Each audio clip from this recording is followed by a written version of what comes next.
성령 강림으로 말미암아 이 땅에 이곳에 부흥의 불길이 솟아나고 또 그 부흥의 불이 번져 세계 열방으로 향하여 가득 번져나가게 될 줄 믿습니다. 아까 광고 드린 대로 오늘은 성령 강림 주일로서 영원히 기념할 만한 교회의 절기입니다. 온 이 땅의 교회의 생일이 되겠지요. 한 생명이 태어나면 생일이 매년 다가와서 생일을 축하합니다. 근데 만약에 돌아가시면 생일을 기념하는 게 아니라 그 다음에는 기일이라고 하죠. 돌아가신 날을 기념합니다. 여러분, 이 땅에 교회가 존재하는 한 이 성령 강림주일은 계속되고 성령은 계속 역사하시고 이 땅의 교회들을 통해서 하나님 나라가 이 땅에 건설되게 하실 줄 믿으시길 주님의 이름으로 축복합니다. 그래서 하나님의 교회를 통해 하나님의 나라가 이루어지게 하는 것, 그게 성령의 역사입니다. 그 성령의 역사에 동참하고 그 성령의 역사를 이루어가는 우리 하늘과 땅에다가 다리가 되는 교회와 성도 여러분 되시기를 주님의 이름으로 축복합니다. 여러분, 진짜 꽃과 만들어진 조화, 즉 생화와 조화의 차이가 어떻게 날까요? 향이 있고 없고 또 한 가지고, 그것 때문에 결국은 진짜 꽃에는 벌나비가 날아와요. 그러나 아무리 잘 만들어진 가짜 꽃에는 벌나비가 오질 않아요. 향이 없고 꿀이 없으니까 그렇겠지요. 요즘은 기술이 너무 좋아가지고 자세히 보지 않으면 이게 진짜인가 가짜인지를 모를 정도로 잘 조화를 만들어요. 그러나 벌나비가 오느냐 안 오느냐, 이게 생화의 그 증거가 되는 줄 믿으시길 바랍니다. 마찬가지로 살아있는 나무는 물을 주면 계속 자라요. 그러나 죽어있는 나무는 물을 주면 더 빨리 썩습니다. 살아있는 것과 죽은 것과의 차이예요. 이 땅에 교회가 많습니다. 그러나 교회도요, 살아있는 교회가 있는가 하면 죽어있는 교회가 있고요, 그런가 하면 교회에서 신앙생활을 하는데 성령을 받고 신앙생활하는 사람이 있는가 하면 성령을 받지 않은 채 교회 생활을 하는 사람도 있더라는 거예요. 여러분, 교회 생활을 하면 다 성령을 받았느냐? 아닐 수 있다는 사실을 이 시간 깨닫기를 주님의 이름으로 축복합니다. 자, 요한복음 20장을 읽어보면 부활하신 예수님께서 제자들에게 나타나실 때 제자들이 얼마나 기뻐하며 감격했는지 몰라요. 그런데 그 제자들을 다시 만났을 때 주님도 얼마나 그 사랑하는 제자들을 만나시기를 원하셨을까요? 죽었다가 부활하신 주님. 그러면 할 말씀이 많을 거예요. 죽었을 때, 그 다음에 부활했을 때 그 놀라운 사실을 제자들에게 알려주시기를 원하셨을 텐데, 주님께서 그 처음 부활하셔서 나타나셔서 하신 말씀이 뭐냐면 성령을 받으라는 거예요. 성령을 받으라. 자, 왜 부활하신 예수님께서 승천하시기 전에 제자들을 만나서 사랑하는 그들에게 그동안 할 이야기도 많았지만 다 제쳐놓고 성령 받으라고 하셨을까요? 그 이유는 이제 곧 승천하시면 그동안은 제자들이 예수님과 함께 있어서 문제가 되지 않았고 예수님이 그들의 연약한 믿음이나 또 그들의 행위에 대해서 늘 가르치고 도와주셨기 때문에 신앙생활을 유지해 왔는데, 이제 예수님이 승천하시면 저들을 누가 케어해 주겠냐?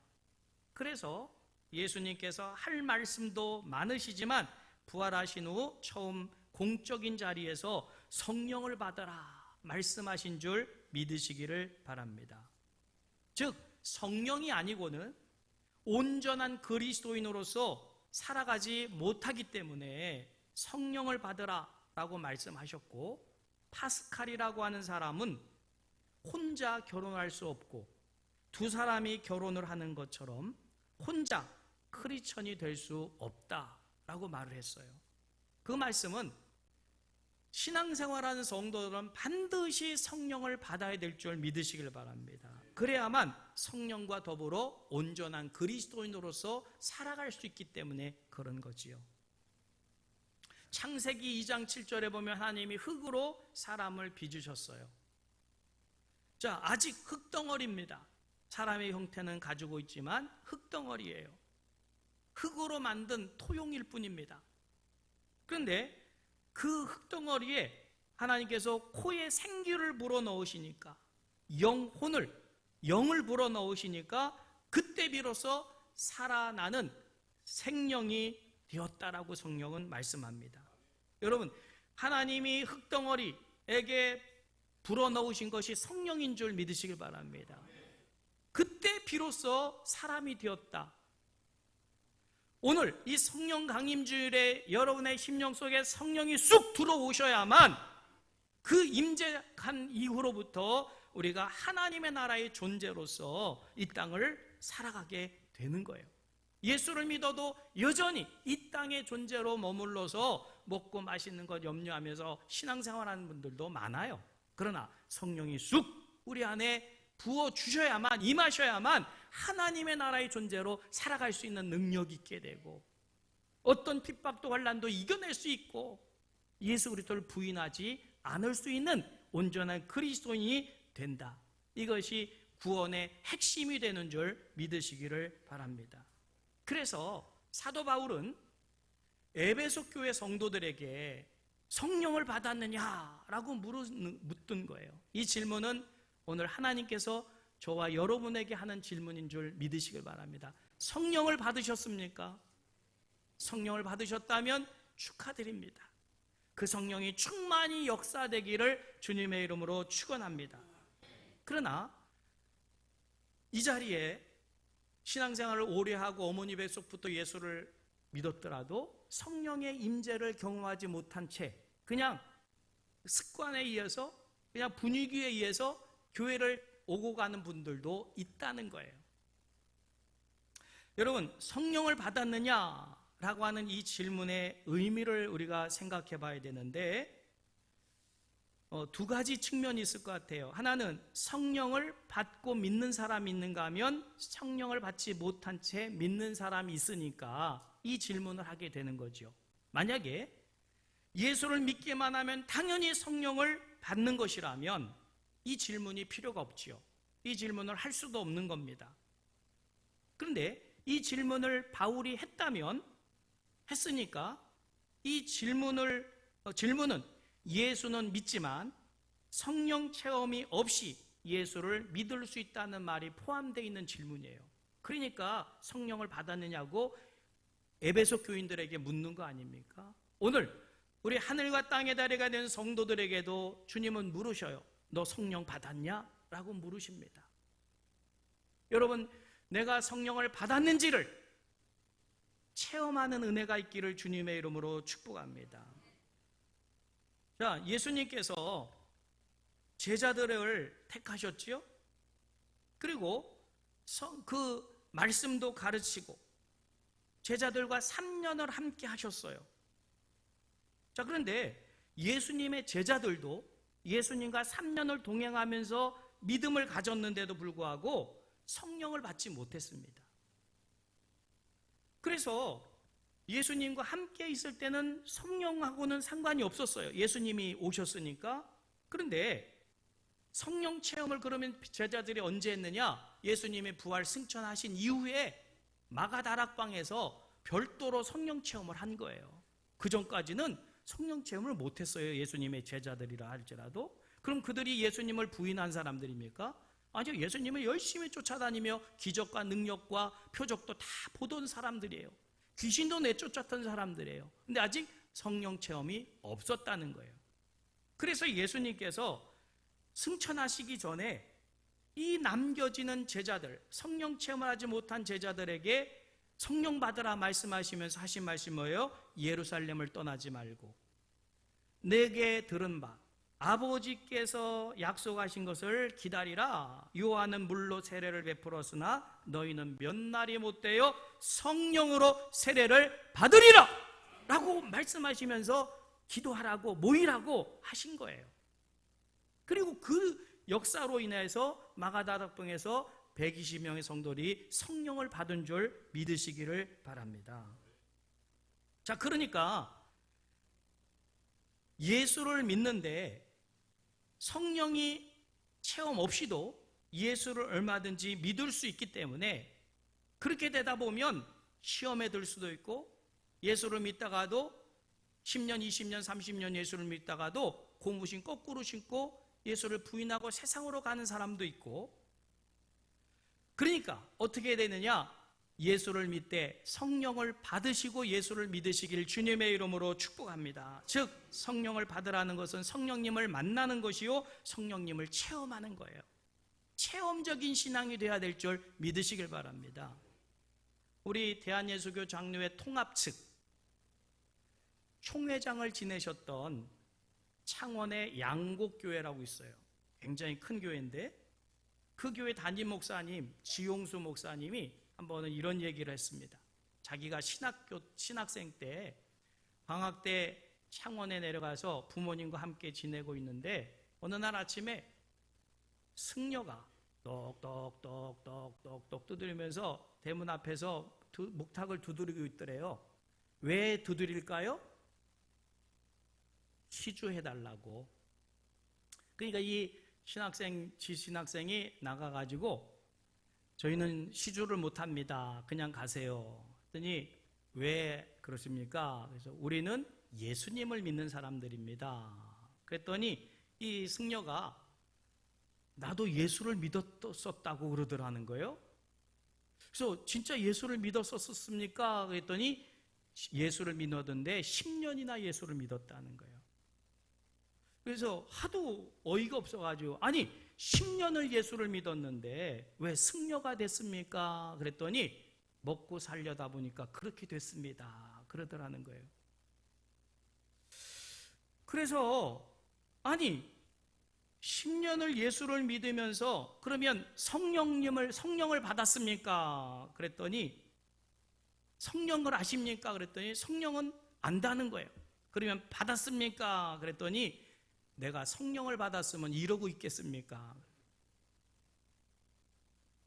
그러자 이 지용수 그 신학생이 그 승려들이 메고 있는 공식 명칭이 스님이 아니라 승려예요. 그래서 이제 발행이라 그러죠. 이거 메고 있는 거 몰라도 됩니다. 아무튼 붙들고 그러면 지금 성령을 받으시면 됩니다. 저와 함께 기도하시면 성령이 임하십니다. 신학생답지요? 그랬더니 이 양반이 발행이를 부둥켜 안더니 전혀 미안하다고 나 빨리 가야 된다고 알았다 그러면서 막 도망치더라는 거예요. 그래서 막 성령 받으라고 막 붙잡더니 도망을 갔더라는 거예요. 그래서 이 지용수 목사님이 그 신학생 때 그런 기도를 했대요. 하나님, 앞으로 제가 목회할 때 저런 사람 나오지 않게 해주세요. 예수를 10년을 믿었는데 성령 체험이 없으니까 먹고 살기 위해서 승려가 돼버렸다. 그럴 수 넉넉히 있다는 거예요. 여러분, 교회 다니는 것으로 만족하면 안 됩니다. 예수 믿는 것으로 만족해서 안 됩니다. 안심할 수 없어요. 예수님을 믿어서 하나님의 자녀가 되는 것 중요하지요? 근데 이것은 마치 한 가정에 응애하고 아기가 출생한 것과 같아요. 그러면 얼마나 기쁠까요? 여러분, 전도되어져서 교회에 나오기 시작하는 분들을 우리가 바라볼 때 얼마나 기쁩니까? 그건 가정에 아기가 출생한 것 같은 기쁨이에요. 그런데 출생한 것과 자라는 것은 또 다른 문제예요. 건강하게 잘 자라야 됩니다. 건강하게 잘 자라는 것이 성령의 충만함을 입어야 가능하다 그 말이에요. 여러분, 예수를 믿는 것은 출생인 것이고 구원함을 받아서 구원받은 자로 출생한 것이고 이제 자라갈 때는 뭐가 필요하다고요? 성령의 임재와 충만함이 필요한 거예요. 여러분, 잘 자라고 튼튼하고 건강하게 믿음과 신앙이 성장하기 위해서는 성령을 받으셔야 될 줄 믿으시길 바랍니다. 예수를 믿는다고 하는데 짬밥은 오래돼서 권사도 되고 집사도 되고 장로도 됐는데 말하는 걸 보면 진짜 성령을 받은 분인지 아닌지를 알 수가 없는 사람도 있어요. 여러분, 성령을 받아야만 온전한 그리스도인으로서의 사명과 책임을 감당할 수 있습니다. 성령을 받으시길 바랍니다. 성령 강림 주일이에요. 누구에게나 주시겠다고 하는 성령을 받으시기를 주님의 이름으로 축복합니다. 그러려면 두 번째, 성령 세례를 받아야 돼요. 성령이 임해야 됩니다. 3절 말씀을 읽을까요? 바울이 이르되 그러면 너희가 무슨 세례를 받았느냐? 대답하되 요한의 세례니라. 여기 우리 모두는 다 아직, 물론 지난주에 등록하신 분도 계셔서 세례를 안 받으신 분 있지만, 세례를 받으신 분은 다 무슨 세례를 받은 거예요? 요한의 세례를 받은 거예요. 물세례, 제가 물세례를 베풀었잖아요. 목사님들이 물세례, 요한의 세례를 받은 거예요. 자, 그런데 이 요한의 세례를 받은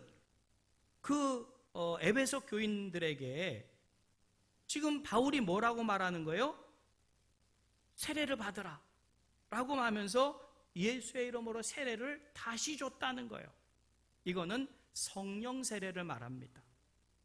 여러분, 요한의 세례, 귀중한 예수 그리스도의 사람이 된 의식입니다. 예수님도 요한의 세례를 인정하셨어요. 죄 사함을 받는, 거듭나는 이 세례. 그래서 예수님은 사실은 죄가 없는 분이기 때문에 회개의 이 요한의 세례는 필요가 없는 분이었어요. 그럼에도 불구하고 덕을 위하여서 요한에게 세례를 받으셨잖아요. 아시나요? 아시지요? 예수님은 요한의 세례를 안 받아도 되는 분이에요. 죄가 없으신 분이니까. 우리는 당연히 받아야 되지만, 그런데 덕을 위하여 예수님이 세례를 받으셨을 때, 그리고 물 위로 올라오실 때 어떤 역사가 있었어요? 성령이 비둘기처럼 예수님께 임했다. 성령이 임하는 건 또 다른 거예요. 자, 사도 바울이 성령을 모르는 그 사람들에게, 에베소 교인들에게 예수의 이름으로 성령으로 세례를 베풀 때 어떻게 됐을까요? 6절 말씀입니다. 같이 읽을까요? 바울이 그들에게 안수함에 성령이 그들에게 임하심으로 방언도 하고 예언도 하고 있어요. 자, 그러니까 성령 세례를 별도로 다시 받았다 그 말이에요. 여러분, 오늘 이 시간 성령 강림 주일에 성령 세례를 받지 않은 분들은 성령 세례를 받으시기를 주님의 이름으로 축복합니다. 그러면 우리의 심령이 변화가 있게 돼요. 여러분, 에스겔 47장에 보면 에스겔 선지자가 환상을 봅니다. 성전 동쪽 문에서 은혜의 강물이 흘러가기 시작합니다. 물이 흘러가요. 생수지요?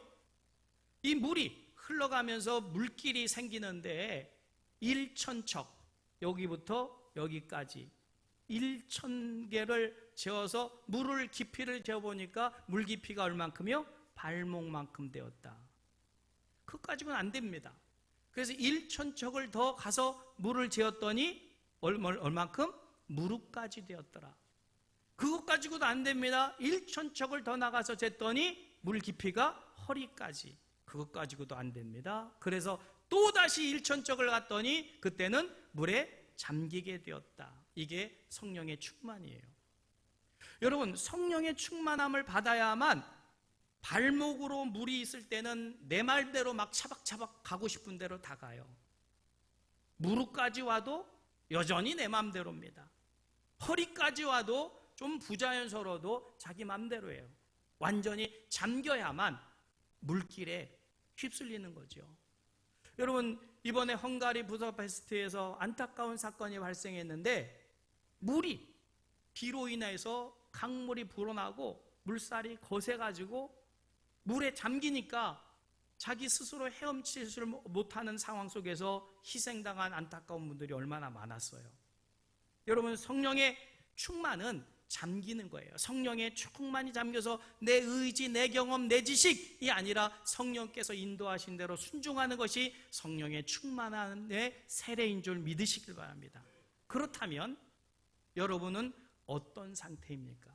성령이 발목 위에 와 계십니까? 무릎까지, 허리까지, 아니면 성령의 완전히 지배를 받고 계십니까? 여러분은 지금 어떤 상태이십니까? 성령의 임재를 경험하고 그 성령의 충만하신 가운데 거하시기를 주님의 이름으로 축복합니다. 성령은 선한 역사로 우리를 이끌어 가셔요. 할렐루야. 우리의 아직과 고집과 편견에 좌우되지 않고 교회 와서도 짜증내고 원망하고 그냥 그렇게 살지 않고 성령께서 운행하시는 역사 속에서는 성령의 열매를 맺는 성도로서 성도들 간의 관계 속에서도 기쁨을 전하고 은혜를 전하고 많은 열매를 맺게 하는 성령의 역사, 이 충만함의 세례를 받으시기를 주님의 이름으로 축원합니다. 자, 그러면 성령이 임했어요. 그러면 어떻게 됐다고요? 방언도 하고 예언도 하고 전도를 하게 됐다 그 말이에요. 그 방언과 예언으로 전도를 했다 그 말이에요. 자, 6절 말씀 다시 읽겠습니다. 바울이 그들에게 안수함에 성령이 그들에게 임하심으로 방언도 하고 예언도 하니 할렐루야. 이 방언은 대인방언입니다. 즉 갑자기 영어를 할 수 있게 되고 갑자기 러시아 말을 하게 되고 갑자기 아프리카 말을 하게 되는 저희 공로 목사님이 1어 방언을 하셨어요. 1어 방언. 그 간증 들으셨죠? 일본에 가서 설교하게 되는데 이 설교가 안 돼가지고 근데 하나님 말문이 여셔서 1어로 유창하게 설교를 하시게 되었다. 이게 방언입니다. 그럼 그 방언 받았을 때 어디로 가나요? 그 나라 말이 통하는 곳으로 가서 뭘 할까요? 복음 전하겠지요. 여러분 성령이 임하면 복음 전하는 사람으로 사용하십니다. 예언도 마찬가지입니다. 이 예언도 앞날을 예언하는 예언이 아니에요. 조금 이따 말씀드리겠지만 자, 여러분 그 며칠 전에 제가 뉴스를 보니까 그 도로에 큰 도로에는 주택가 양쪽에는 방음벽이 설치되어 있어요. 방음벽이 밖이 보이지 않는 이런 그 쇠판과 같은 것으로 되어 있는 것도 있지만 유리로 되어 있는 데가 많지요. 보셨나요? 고속도로도 인가 쪽으로는 방음벽이 설치되어 있는데 유리도 되어 있는 곳이 많아요. 근데 요즘 이런 것들이 많이 설치되면서 새들이 죽어있는 사체들이 그 주변에 많이 있다는 거죠. 예전에는 그런 게 없었는데 여러분 새가 날아갈 때 몇 킬로 정도 속도로 날을 것 같습니까? 적어도 3, 40킬로, 50킬로 이상으로 나릅니다. 어떨 땐 차 앞으로 슉 지나가기도 하잖아요. 굉장히 빨리 날아가는 거예요. 근데 그렇게 빨리 나르다가 유리에 빵 부딪히면 어떻게 될까요? 새 입장에서 살아날 수가 없어요. 또 그냥 그야말로 즉사합니다. 그래서 화면을 보여주는데 이 새가 부딪힌 자국과 함께 그 새 변이 쭉 묻어있는 꽝 부딪히니까 나온 것 같아요. 얼마나 그게 참 비참하게 떨어져서 이제 죽어있는 그 사체를 이렇게 보여줬는데 사람들이 방음벽을 설치해 놓다 보니까 새들이 저도 어느 날은 언젠가는 유리문인데 유리가 없는 줄 알고 꽝 부딪혀가지고 얼마나 아픈지 그런 일도 있더라고요. 그러니까 새들이 비어있는 공간인 줄 알고 나르다가 그렇게 되는 경우가 있었다는 거예요.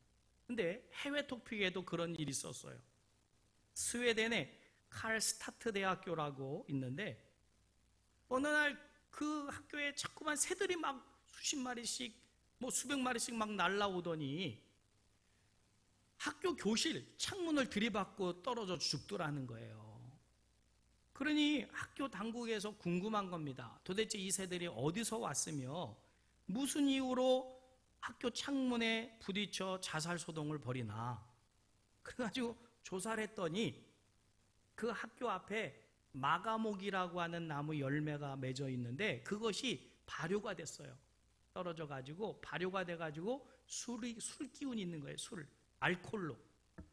새들이 그걸 먹고는 취해 가지고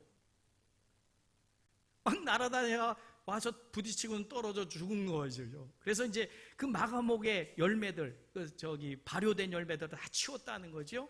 그랬더니 그런 일들이 없어지더라는 거예요. 여러분, 마가목의 열매가 발효되었을 때 그걸 먹은 새들도 변화가 돼요. 성령은 새술이라고 그랬는데, 여러분, 하나님의 영이 우리 가운데 임하게 되면 우리 안에 어떤 변화가 있을까요? 우리에게도 변화가 있게 될 줄 믿으시길 바랍니다. 이 변화를 경험하는 게 중요해요. 예수 믿으면서. 예수 믿으면서 성령으로 변화됐느냐? 변화되는 어떤 능력을 체험했느냐? 이게 중요한 거예요. 예수를 오래 믿었느냐가 중요한 게 아니고, 여러분, 하나님의 영이 임하면 내 안에 변화가 역사가 있어요. 할렐루야! 새술에 취하는 역사가 있습니다. 방언도 하고 예언도 하고 하나님 말씀을 담대하게 전하는 능력이 생겨요. 그게 성령의 능력이에요. 여러분, 어떤 변화가 있기를 원하십니까? 분명히 변화가 있다고 말씀하셔요. 사도행전 2장 17절에서 18절이에요. 어떤 변화가 있을까요? 사도행전 2장 17절, 18절 말씀 찾아보세요. 거기 보면 말세에 내가 영을 부어주니 자녀들은 예언할 것이요 젊은이들은 환상을 볼 것이요 늙은이는 꿈을 꿀 것이다. 할렐루야. 같이 읽을까요?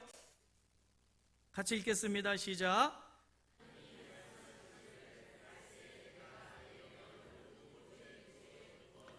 너희의 자녀들은 예언할 것이요 너희의 젊은이들은 환상을 보고 너희의 늙은이는 꿈을 꾸리라. 그때에 내가 내 영을 내 남종과 여종들에게 부어주리니 그들이 예언할 것이요. 할렐루야. 하나님은 차별이 없어요. 어린 자녀도 젊은 청년도 늙은 노인도 남종도 여종도 다 주시겠다. 할렐루야. 성령은 못 받을 사람이 없어요.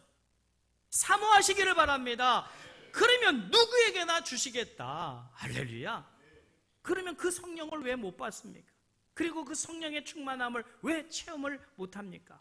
누구든지 할 수 있을 줄 믿으시길 바랍니다. 그러면서 구체적인 변화를 세 가지로 말씀하시잖아요. 첫째, 자녀들이 예언하겠다는 거예요. 여러분의 자녀들이 예언하는 자녀가 되기를 바랍니다. 근데 예언을 오해를 하셔요. 예언 그러면 점쟁이들이 앞날을 점치는 것 같은 예언으로 생각하는데 성경의 예언은 그런 예언이 아닙니다. 성경의 예언은 하나님의 메시지, 말씀을 말하는 거예요. 하나님의 말씀을 내 입으로 말하는 거예요. 그걸 전하는 거예요. 그래서 구약의 시대의 예언자들은 하나같이, 선지자들은 하나같이 예언을 했지요. 이사야, 예레미야, 에스겔, 스가랴, 수많은 선지자들이 다 하나님의 말씀으로 예언을 했잖아요. 아멘? 그러면 우리의 자녀들, 여러분의 자녀들이 유치원생도 있을 수 있고 초등학생이 있을 수 있고 중고등학생일 수도 있는데 이런 자녀들이 세상적인 경험이 없는데도 불구하고 그리고 나이가 어려서 말이 논리적이지도 못한데도 불구하고 그 어린아이에게도 성령이 임하시면 하나님의 선하시고 온전하시고 기뻐하신 뜻이 무엇인지를 알기 때문에 그 어린아이들이 자기의 입으로 하나님의 선하신 그 말씀을 말하더라 그 말이에요. 할렐루야. 자녀들이 그렇게 된다는 거예요. 우리 유년조율학교 학생들이 요즘 쉐마학당을 하는데 이 쉐마학당을 통해서 하나님 말씀을 부모님과 함께 나눌 때에 그들 마음속에 그 말씀이 새겨져서 뜻이 깨달아지므로 아직 세상적인 경험도 없고 나이도 어리지만 어른 못지않게 하나님의 말씀을 그의 입으로 말하게 되는 예언의 역사가 나타나게 되기를 주님의 이름으로 축복합니다. 여러분, 자녀 어리다고 무시할 게 아니에요. 오히려 그 영이 더 깨끗합니다. 더 하나님의 뜻을 선명하게 알아요. 그리고 어머니 아버지 잘못을 알고 있어요. 하나님은 저렇게 말씀하지 않았는데 우리 엄마 아빠가 잘못하고 있구나. 주일날 빼먹고 금요 철야 예배 안 나가고. 우리 엄마 신앙은 말은 저렇게 해도 별 볼일 없어, 속으로 다 판단하고 있어요. 여러분, 자녀들 무시하지 마세요. 그리고 그들이 말하는 말, 그 말을 들으세요. 하나님의 음성으로 들어야 돼요. 예언하리라. 이게 바로 성령께서 임하실 때 우리 자녀들에게 나타나는 놀라운 축복인 줄 믿으시길 바랍니다. 그들이 세상에서 배운 욕을 하고 입이 거칠어지고 이런 것들을 말하는 게 아니라 하나님의 말씀을 말하더라는 거예요. 두 번째로 젊은이들이 뭘 봐요? 환상을 본다. 환상은 비전을 말합니다. 요즘 세상을 살아가는 젊은이들 보세요. 국포 시대를 살아가면서 많은 것 포기할 수밖에 없는 힘겨운 삶을 살아가면서 사실은 눈동자의 초점을 잃어버리고 있어요. 힘들어서, 지쳐서, 꿈이 없으니까 얼마나 안타까운지 몰라요. 여러분, 젊은이들의 특징이 뭘까요? 눈빛이 살아있고 뭔가 꿈을 가지고 해버리라고 하는 그런 용기를 가지고 있는, 그게 청년의 모습 아닙니까? 근데 여러분, 내일에 대한 비전이 없다 보니까 힘을 잃어버리고 용기 없이 그냥 눈이 풀려버린 채 멍하니 있는 이런 안타까운 모습. 여러분, 비전은 개인적으로 좋은 학교 가고 좋은 데 취직하고 시집 장가가고 뭐 원하는 박사 의사 되고 그리고 사회적인 지위와 명예를 얻고, 이게 비전이 아닙니다. 비전은 나를 위한 목적이 아니라 하나님의 영광을 위한 목적, 이게 비전이에요. 예수 믿으면서 젊은이들이 이 비전이 생겨져야 될 줄 믿으시길 바랍니다. 이거는 9포 시대 아니야 11포 시대에도 가능한 거예요. 다메섹 도상에서 예수님을 만난 청년 바울 보세요. 그에게 비전이 생겼어요. 그래서 뭐라고 고백합니까? 나의 달려갈 길과 주 예수께 받은 사명 곧 하나님의 은혜의 복음을 증거하는 일을 마치려 하면은 나의 생명을 조금도 귀한 것으로 여기지 아니하노라. 이게 비전입니다. 바울은 이 비전을 가지고 비전어리로 살아가는 거지요. 어떤 핍박이 와도, 어떤 환난이 와도, 어떤 죽음의 위협이 와도 고무신 거꾸로 신지 않습니다. 죽으면 죽으리라. 그게 비전이에요. 그의 눈동자는 살아있고 그의 심령 속에 생명이 있습니다. 누구에게나 복음을 증거합니다. 살아계신 하나님의 역사를 나타내요. 이게 비전입니다. 우리 임마누엘 청년들이 이런 비전 있기를 주님의 이름으로 축복합니다. 비전을 가지고 살아가는 거예요. 하나님이 그들 앞에 시온의 대로를 여실 줄 믿습니다. 물론 고난도 있습니다. 환난도 있어요. 그러나 하나님이 길을 내십니다. 이게 비전을 가진 사람, 그의 삶 비전어리인 거지요. 19세기 미국의 영적 대각성을 일으킨 조나단 에드워드. 목숨이 살아있는 한 전력을 다하여 주님의 뜻을 위하여 살겠노라. 이 비전어리입니다. 여러분, 이 젊은이들이 환상을 본다는 것은 하나님의 성령이 임할 때 비전을 갖게 되고 비전대로 살아가는 비전어리가 된다는 것을 말씀하셔요. 우리 젊은이들이 비전을 갖기를 주님의 이름으로 축복합니다. 세 번째로, 늙은이들은 뭘 한다고요? 꿈을 꾼다. 일반적으로 연세 많으신 분들이 늘 입버릇처럼 하시는 말씀이 뭘까요? 그저 이렇게 살다가 그저 가는 거지 뭐. 나 같은 늙은이가 뭘 한다고. 여러분, 이런 얘기들 입버릇처럼 말하거나 듣지 않으십니까? 성령의 임재는 나이와 상관이 없어요. 성령이 임하시면 나이는 많이 들었어도 그 자신의 늙어감과 그리고 늙어감 때문에 자포자기함과 죽음의 두려움에 갇혀버리는 것이 아니라 늙어가면서도 하나님 주시는 꿈이 있기 때문에 그는 힘이 있게 능력 있게 늙어져도 그 늙음이 추하지 않아요. 믿으시길 바랍니다. 여호수아에 보면 멋진 노인 한 분을 만나지요. 여호수아 14장 12절 말씀에 보면 그날에 여호와께서 말씀하신 이 산지를 내게 주소서라고 말한 사람이 누구예요? 85세의 갈렙이라고 하는 노인입니다. 여러분, 나이는 85세인데 그에게는 꿈이 있어요. 얼마나 멋진 꿈입니까? 그날에 여호와께서 말씀하신 이 산지를 내게 주소서. 여러분, 이런 꿈을 갖는 우리 멋진, 나이가 들어갈수록 추해지는 것이 아니라 선명한 꿈을 가지고 있는 분들이 되시기를 주님의 이름으로 축복합니다. 그래서 성령의 임재는, 그리고 은사는 나이를 가리지 않아요. 여러분, 나이와 상관없이 성령의 능력과 은사를 받으시기를 주님의 이름으로 축복합니다. 이거는 액세서리로 목에 걸고 자랑하는 게 아니라 이거는 하나님의 일을 하는 도구요, 사단마귀 유혹을 물리치는 그런 무기가 되는 줄 믿으시길 바랍니다. 그럼 이런 걸 가지고 뭐 하느냐? 오늘 본문 말씀 마지막 절 7절이지요. 같이 읽을까요? 모두 12사람쯤 되었다. 여러분, 이 12사람이 에베소 교회를 부흥시키고 하나님 나라 건설함에 귀하게 쓰임받은 줄 믿으시기를 주님의 이름으로 축복합니다. 에베소 교회의 출발은 바로 성령 받은 12명에 의해서 그 교회가 부흥하고 하나님의 역사를 이루었다는 거예요.